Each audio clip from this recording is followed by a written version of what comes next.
Guys, I can finally go and be with my son. I know that by the time you see this video, I will already be gone.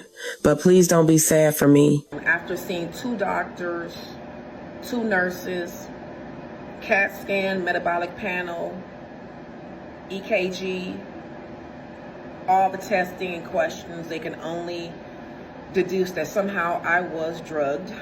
TikTok star, CNN Hero of the Year, and tireless crusader for the homeless, Shirley Raines has died. Yeah, for 2 decades, she brought love, hope, food, hygiene, and beauty products to people on LA's Skid Row. CBS LA's Lauren Posen tonight shows us Raines' impact on the community. Miss Shirley devoted her life to helping others. Her work goes well beyond the food and resources she brought to those living on Skid Row and other homeless communities. She gave them all hope.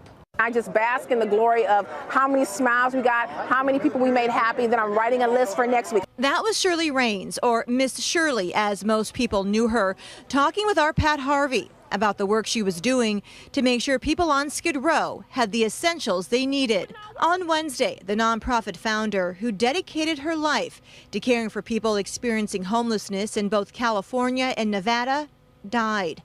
She was 58 years old. Kevin Call, who calls himself the mayor of Skid Row, says Miss Shirley never judged those she helped. Most people come here, it's for whatever reason or another, but she didn't have no motives. She had good motives and intentions to see how can I make the streets better for the people that's unhoused here at Skid Row. Miss Shirley started working with the homeless community in 2017 with her organization, Beauty to the Streets. We've got mouthwash, body spray, a loofah. People lined up for blocks to get food, hygiene items, beauty products, and haircuts. Jacob Arush founded Project Coffee Cup, a nonprofit serving the homeless, and worked with Miss Shirley during outreach in the community. Yeah, we love you, Shirley. Thank you. She would bring wigs, colorful wigs.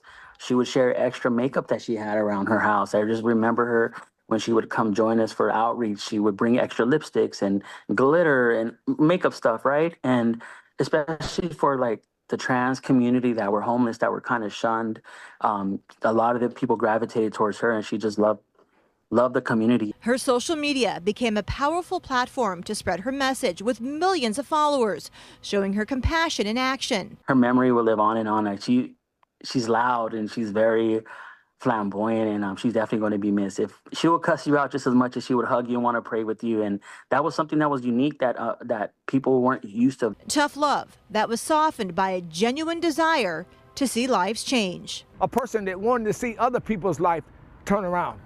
That's the kind of person I remember her as, a loving and caring person. Miss Shirley is survived by her 5 living children.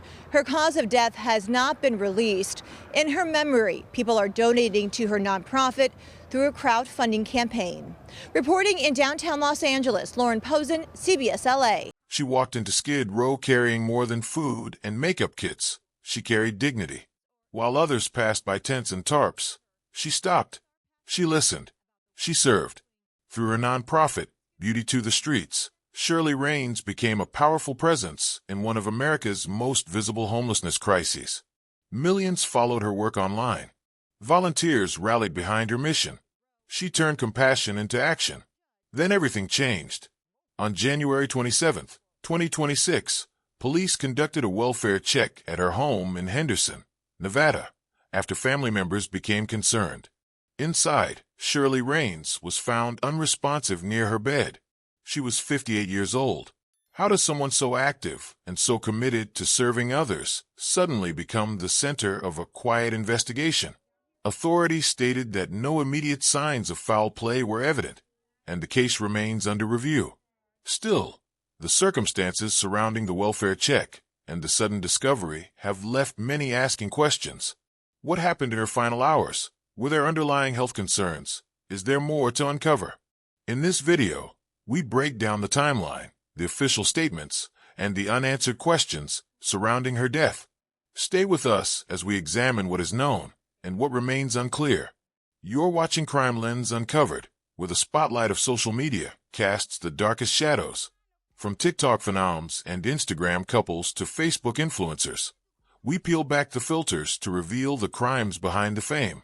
Subscribe if you want the unfiltered truth behind the trending hashtags, because by the time a story explodes online, the tragedy has already happened. Now let's dive in. Shirley Raines was born on March 18, 1967, in Long Beach, California. She became a mother in 1987 when she welcomed her son, Demetrius Stephen Jr., while continuing to live with her family in Long Beach. Years later, her life changed significantly when her son died of accidental poisoning after gaining access to prescription medication that belonged to a relative just 5 days before his birthday. This incident marked a defining turning point in her life. Following his death, she redirected her focus towards structured community outreach and long-term service initiatives. She later described her outreach efforts as a way to channel personal loss into consistent public service, which led to her visible involvement in homeless communities across Los Angeles. Hey guys, the amount of people that don't know my backstory, I am shocked. So I'll quickly tell it to you. You can find it on CNN. When I won CNN Hero many years ago, they did a story on me and they have the most accurate story. But what happened was I was in my 20s and I was married for a couple of years. I was pregnant with my oldest daughter at this time. And at the time, my son was about 5 days to his 3rd birthday. He was restless. We were living in and out of hotels. I was making choices for my man, my relationship, following my husband. He quit the military. He didn't have a job, and we ended up homeless. We tried to live with his family. They wouldn't accept me. We just were drug around states, living in and out of hotels, going from Arkansas to California. And we ended up back home in California, where my father tried to help me, but you know, men, my husband wanted to leave the show, even though he was leaving us down the road of destruction. And foolishly, as a young woman, I followed my husband. I did what I thought I was supposed to do. So we ended up in hotels, living out of hotels. And my son got very restless. He needed to stretch his legs. And I sent him to my grandmother's house, which is his great-grandmother. Unfortunately, she left some medication lying around. We don't know how it happened. All I know is I went to pick up my son the next day, and things just didn't look right. Things didn't feel right, and spirit was really speaking to me, and something just said, this ain't gonna end well, kid. I got my son to the hospital as best I could, and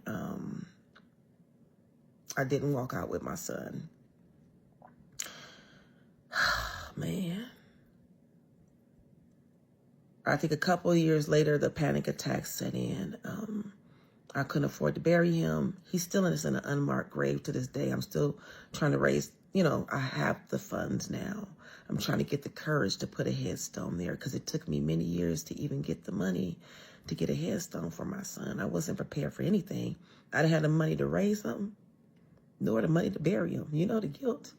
Child, the guilt. I have done so much work on myself to try to understand why me. But anyway, beyond that, I do the work that I do in the streets because I see a lot of these young women making the same choices I did for following behind some man, following behind some life that's only going to lead to destruction for you and those kids. You have to make decisions for yourself and for those children. So the work that I do, like I said, there's a lot of selfishness in it because I can't go back and save my son. But I see a lot of young little Shirleys out there in the street, and I can go back and try to help those situations.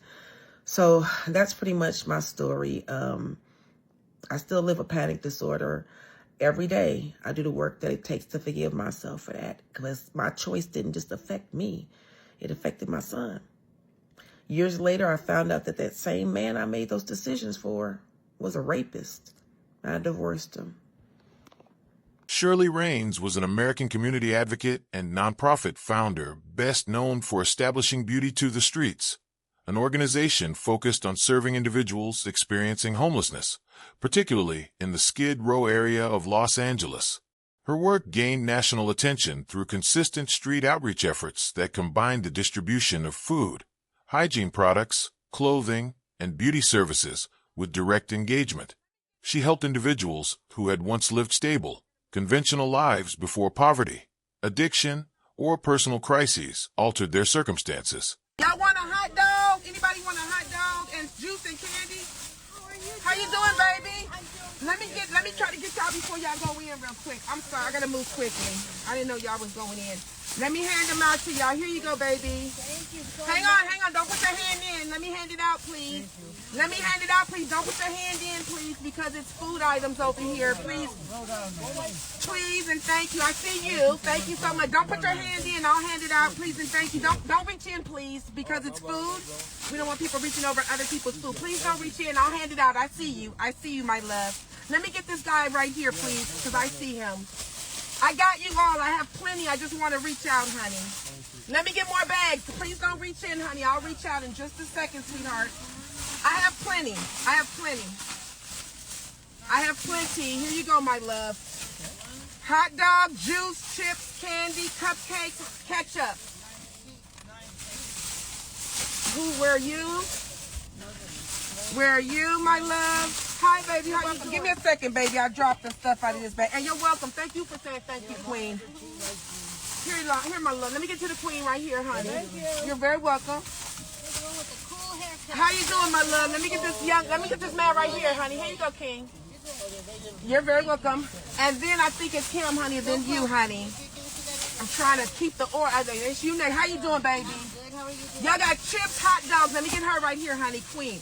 Ketchup, juice, candy. Thank you very much. You're very welcome. Who's next? Hold on, I got you next, honey. I see you. Let me work from you next after him, honey. You, and then it's going to be him next, honey. It's you next, honey, and then I'll get you, honey. Then I'll get you, honey. Rather than limiting her involvement to financial donations, she appeared in person at outreach events and interacted directly with those receiving assistance. This is the arm I need. Is the candy going in the bag or hands? Yeah, you got to do it in the bag if it make it easier for you. Makes it easier. It's this level, Carlos. Thank you. Okay, I'm ready whenever y'all ready because time is of the essence. Which one did you want? Just tell us and we'll get this blanket sweatshirt. Yeah. Okay. All right, my love. Happy holidays. Thank you. Have a great day. One more. Which one did you want here? The Snuggie? Yes, please. Which one you want? Well, either. Okay, I'll just give her this one. Here you go, my love. Happy holidays, honey. Thank you so much. You're very welcome, sweetheart. Thank you so much. Here you go, my love. Happy holidays. Enjoy. Yes, my love. Here's the next scarf for you. That is my Mother's Day. Oh, is it? It's my mama's name too. Look, that shirt. Where'd you get that? I don't remember, honey. It's been so long. I want the one for the beanie, hat, and the gloves. It's for women. You want that anyway? It's a woman's set. That's okay. Okay, babe. Just as long as you know, honey. Happy holidays, honey. I'm universal. I don't mind. I want you to know, honey. Thank you. Blanket sweatshirt. Okay, you want a neck scarf too, honey? A couple neck scarves to keep you warm? Sure. We got neck scarves for the men, guys. That was on my thing. Happy holidays, sweetheart. Thank you. You're welcome. For him. Which one, honey? Which one of these would you like? This is a set for women, and these are both hooded sweatshirts. One's just thicker than the other. She'll get it for you. Yeah, you want the hooded sweatshirt? Yeah. Okay, baby. Here you go, honey. Happy holidays. Have a great day. These are neckties for the men, so they can be nice and, you know, like, I give them two because then they can do the different directions and be very warm. So like that. She was also known for cooking, often spending hours alongside volunteers preparing meals that were served with structure and presentation. All right, y'all, let's finish this shit off. I did clean the oven up, and I finished the last of the meatloafs. I stuck them in the hot box, and I took my black ass to bed. I left the green beans simmering with the smoked turkey all night. So I got up the next morning, middle of the night hours, because like I said, Brandy's coming to help me plate. And I pulled out all the green beans with the smoked turkey, bitch. Stuck those in a hot box as well. Let's start on the mashed potatoes. A little bit of water, majority milk, and we got some half and half. And there's a lot of fucking butter in there. I can't emphasize this enough. Season your milk and not your potato. You cannot mix that potato. Once that potato is in there, it's going to be impossible to get all that seasoning in there. So I seasoned my milk. I got some garlic powder in there. I put a little onion powder. I put some Lawry's. I put some Slap Your Mama. I put a little smoked paprika in there. I want a really nicely seasoned mashed potato, and it was delicious. And a lot of butter. Brandy would tell you it was delicious, bitch. So Brandy showed up. Brandy is a paid employee you guys. She does an amazing job for the company, but she is a paid employee. That's why she's always available for me, and we love that for our company. So I'm cutting up the meatloaf, bitch. Like I said, I got 3 meatloaves. We played around with the sizes, and we determined that I can get 140 plus plates out of here, roughly 142 if we did them that size. Also taking into consideration there is a little bit of smoked turkey meat in the green beans, giving them more mashed potatoes because I had more mashed potatoes. You know, I like to be very intentional when I feed my community. I don't never want to give them a half-ass anything. I try to make food that stretches. I was extremely tired putting together all the Christmas events whilst trying to make sure I maintain my presence in the community. So putting this meal together was a last-minute thing. Thank God Brandy was there to assist me. But this is as much as I could make, you know. And we used the bitch down to the very last drop. The food was not distributed casually. It was organized and handed out in a way that emphasized order and respect. During many outreach events, she would sit down and eat alongside individuals receiving services, reinforcing direct interaction rather than separation. Her approach emphasized presence and consistent engagement. She structured her platform around restoring dignity to individuals living in extreme poverty by offering services that addressed both immediate survival needs and personal presentation, and she approached recipients as individuals rather than statistics. Can I get y'all some charcuterie boards real quick? Some meat, cheese, cranberry sauce, all kind of goodies. You're welcome, honey. Who else is next? There you go, baby. There you go, honey. Your little homemade charcuterie board. There you go, baby. Hi, baby. There you go, honey. You're welcome, baby. Did I get everybody a charcuterie board? Meat, cheese, fruit, crackers, cranberry? You want to eat it? It's free. You need something to eat, baby? Yeah. Okay, baby. You're welcome, honey. You need something to eat, baby? Okay, there you go, baby. Enjoy, honey. Meat, cheese, and crackers. You're welcome, baby. For you, King. There you go. Like a little charcuterie board. It looks delicious. It's a little charcuterie. Cranberry, a little spoon, everything. Go fancify yourself. Okay, love you too, baby. You want a charcuterie board? Yeah. All right. Positive message on top. You're welcome. Was freshly made. God bless you too. King, can I interest you in one, honey? There you go, baby. Enjoy, honey. You're welcome, sweetheart. How you doing, honey? Good to see you again, honey. You doing okay? Freshly made charcuterie boards. You look good on TV. I look good on TV? You look great on TV. You look good on TV. You have a good day. Oh, you better stop lacing me up. Did you get some food already? Okay, I'll go get him too. And you want for her too? Okay, baby. You got another drink, baby? No, I didn't have any drinks today. Want something to eat? I got charcuterie boards, meat, cheese, crackers, the positive message they put on top. Here you go, babies. Enjoy. Have a blessed one. See you soon, sweetheart. Oh, huh, baby? I said you always got the best stuff. Oh, thank you, honey. I love you guys too. I'll see you soon, honey. Her use of social media significantly expanded the organization's reach.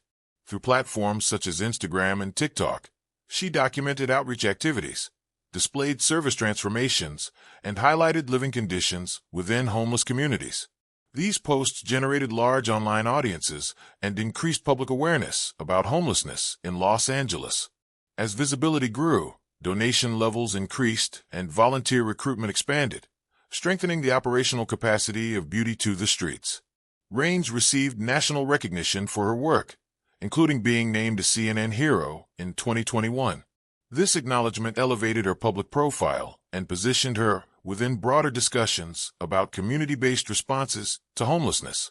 Media outlets featured her outreach programs, and she participated in interviews addressing structural challenges related to poverty and housing instability.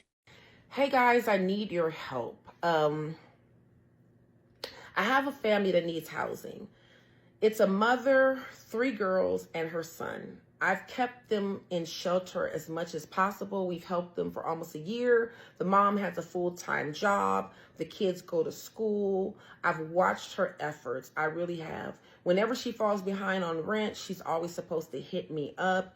She did hit me up. And that was the period that I was sick and I was unavailable. And by the time I woke up and had a memory of her again, it was too late. She was already evicted. And I said, let me pay the rent. And she's like, it's too late now. They already locked them out of the shelter, of the structure they were in. So they had to go back to sleeping on the ground and for a master, which I was like, absolutely not with the 3 girls and a little boy. So I've been keeping them in hotels, taking her $200 here, $300 here. You as a community, as my followers, my supporters, they've been sending me money to keep them housed. At this point, I don't know what else to do. I got another $220 that I'm gonna take to them today. She works full time. I watched her efforts. I watched her wash the little girl's underwear in a sink and blow dry them with a blow dryer, dry them with a blow dryer, just so they can have clean underwear to wear to school. Versus asking me for wash money, which I immediately gave her wash money. They are really struggling. I'm not asking for a GoFundMe. I don't even think I'm asking for money at this point. I'm asking because I have a huge heart and very little access to things like this. I'm asking because I too watch social media and I watch people get houses and get cars, and I'm not in a position to do that. But somebody is, and I need that somebody to step forward and take care of this family because I don't know what else to do. I can't have them on the ground like this. I've never met a more deserving family in my life. I dream that they'll stumble upon somebody and say, here's the keys to a new car and here's a house. They deserve it so much. I'm asking for help. If anybody can help, please reach out to me. I'm going to take her some more money today for a hotel. But I stay on my knees in prayer for this one family. I need y'all help, please. Thank you. In the weeks leading up to her passing, Shirley Raines remained active in her mission through her nonprofit, Beauty to the Streetz, which provided food, hygiene supplies, and other resources to individuals experiencing homelessness. While many supported her work, there were reports that some individuals were not happy with her efforts and allegedly posed threats to her safety. Shirley herself had publicly narrated her experiences regarding these threats and described how she had managed to survive and navigate dangerous situations while continuing her outreach. So they wanted 108 for having the crowd follow me that day I was passing out donuts on Mother's Day, 308 for stopping, and 208 for Barney Fife obstruction.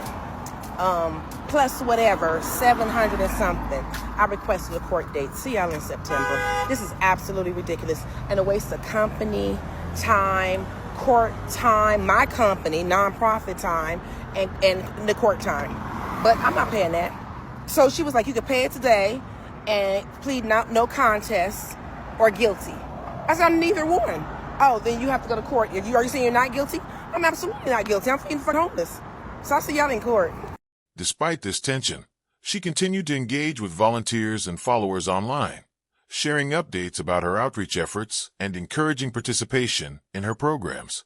Friends, colleagues, and family members stated that she remained committed to her mission and actively coordinated operations in the days leading up to her passing. On January 27, 2026, Shirley Raines' daughter, concerned about her well-being, contacted authorities to request a welfare check at Raines' residence in Henderson, Nevada. Law enforcement officers responded promptly and conducted the check according to standard procedures. Upon entering the home, officers discovered Shirley Raines unresponsive near her bed. She was 58 years old. Emergency medical personnel were called to the scene, but she was pronounced deceased shortly after their arrival. Officials noted that the initial examination of the residence revealed no immediate signs of foul play, forced entry, or struggle, and there was no evidence indicating that another party had been involved in her passing. Investigators focused on establishing a timeline of her activities and interactions in the days leading up to her death. Statements were gathered from family members, colleagues, and volunteers to confirm her routine, last known contacts, and any recent health concerns or unusual behavior. The home was reported to be in order, and there were no signs of disturbances or forced entry. Authorities emphasized that welfare checks are standard procedures to ensure the safety of individuals particularly when family members or others raise concerns about their well-being. The discovery of Shirley Raines during the welfare check became the critical moment that confirmed her passing and initiated the official investigation. While authorities have not released a final cause of death, they indicated that the case remains under review, with autopsy results and medical examinations pending. The investigation continues to include a review of her medical history, recent activities, and social contacts to provide a complete understanding of the circumstances surrounding her death. After Shirley Raines was found unresponsive during a welfare check on January 27, 2026, public reaction was immediate and widespread across social media platforms, where she had a large following. Fans, volunteers, and supporters of her nonprofit, Beauty to the Streetz, posted messages seeking updates and sharing information about her outreach activities. Within hours, hashtags referencing Shirley Raines and her organization began trending, reflecting the rapid dissemination of news and public interest. The suddenness of her death prompted speculation regarding the circumstances of the welfare check. Authorities stated that no immediate signs of foul play were evident and that the investigation was ongoing, but the absence of a confirmed cause of death led to questions about potential health issues or other contributing factors. Overall, public reaction combined curiosity, analysis, and a desire for verified information. Authorities emphasized that official findings, including autopsy results, would determine the cause of death, and until those were released, discussion among followers and online communities continued. Shirley Raines' legacy continues through the nonprofit organization she founded. Beauty to the Streetz remains operational, with volunteers and staff carrying out its mission to provide services and resources to people experiencing homelessness. The organization maintains outreach programs in multiple locations, distributing food, hygiene kits, and offering other forms of assistance to underserved populations. Partnerships with local businesses, community leaders, and social service organizations have helped sustain these programs. Her methods and systems for organizing volunteers, coordinating donations, and ensuring resources reach those in need have been documented and are actively used to guide current and future operations. The structure she created allows the nonprofit to continue functioning effectively in her absence, ensuring that her mission of serving vulnerable populations is maintained and expanded wherever possible.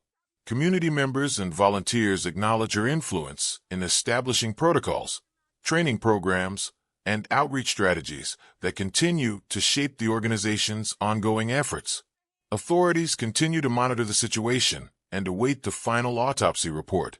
Meanwhile, Beauty to the Streetz operates under established procedures to support the homeless population in Skid Row and other areas, sustaining the outreach programs Shirley Raines developed during her lifetime.